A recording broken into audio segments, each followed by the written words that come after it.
Thank you very much, Jenna. That is the new book, 10 Ways to Stay Broke Forever, co-authored by financial experts Laura and Susan from Golden Girl Finance. Normally they join us with Your Money Honey, but today we're talking about how to avoid those 10 ways. Let's get to the big stuff first. Susan, why don't we talk houses first? Houses, How is my house keeping me broke forever? Well, if you've bought a house that's too expensive for you, that's going to put you into the monthly payment trap where you're just paying too much every month and you have no money to save. It's as simple as that. I bought too much of a house. Laura, how do I know what I can and can't afford? Well, generally you should strive to have 20% down payment. That's really going to help you have, equity in your home.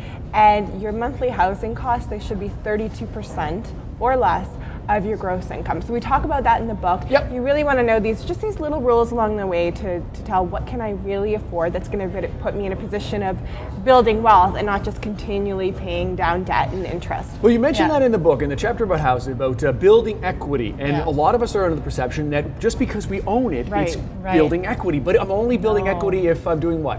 Well, you're only building equity if you're putting money into the principal and paying down that debt. I mean, if you have a house that's too expensive for you, it's just like renting because you're paying so much interest and you're not building up that equity. At the end, I don't have something at the end that has grown in worth. Exactly. You can't necessarily... you can't count on the real estate market always going up. And we're seeing that in some cities there definitely is that bubble. So real estate can be a great investment, but we put so much emotions into our home that we often get in the bidding wars and we're overpaying and doing massive renovations. So just keeping that in check. If a lot of us do have to budget. Because you just called my home an investment, and a lot of people miss that point. You guys touch on that again in the book about the fact that it's just an investment, like everything else I do. Well, and it's a long-term investment, so you're going to build long-term wealth with that, and it's one of the biggest ways that most Canadians build wealth over the long term. When they sell it, it's tax-free, so you want to make sure that you are paying it down and building that equity. Okay, now let's talk, Laura, if we can, about the car as well. You call that in the book a depreciating asset. Explain that one for people.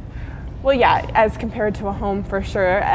Really the moment you drive a car off the lot, it does start depreciating value. So what we would suggest is that buy a great car, but buy one, if you can, if you're really watching your finances, buy one that's a couple of years old, because let somebody else pay that immediate depreciation, you take advantage of that. Ideally, you want to fit the payment if you're buying a car over a 3-year time frame. That tells you you can afford the car. And we have a great debt expert we work with, Stephanie Holmes-Winton, and that is her golden rule. Pay it off over 3 years. Okay. Whether it's a new car or a used car, if you can afford that payment over 3 years, then you can afford the car. Because the idea is I've gotten through most of the depreciation and still have a car that's going to run fairly well.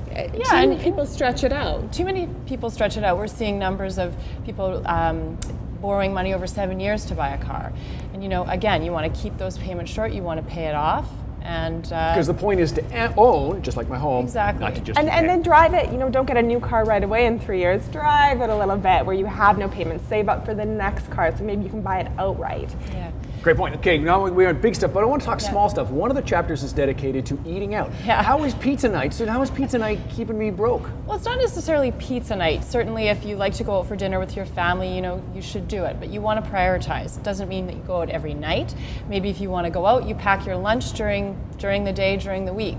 So prioritize your resources and go once in a while instead of every day. Well, and I think also when you're going out, we all know the alcohol bill can really double the cost of the food. And so you really want to watch out for that. And if I have that second or possibly third glass of wine, my budgeting tends to fall. Exactly. It definitely does. You guys are going to kick off this book Monday. You're going to be at McNally Robinson. 7 o'clock. 7 o'clock All at are McNally invited. Robinson. Everyone welcome, absolutely. And if I have other ways that I'm staying broke, can I add those to the next book? Because most of us would like more There's than 10. more than 10. There are more than 10. We just focused on 10. That's going to be book number 2. For all the information on the Golden Girls and how you can be part of the signing on Monday, just go to breakfasttelevision.ca. Going to check in with Brittany Bagnall. She's got a great idea when it comes to this weekend and Chocolate Fest.